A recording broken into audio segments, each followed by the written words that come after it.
ربنا آتنا في الدنيا حسنة وفي الآخرة حسنة وقنا عذاب النار.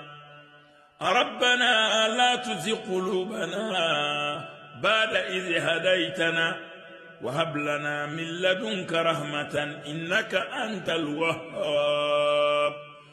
اللهم تقبل منا إنك أنت السميع العليم وتب علينا يا مولانا إنك أنت التواب الرحيم.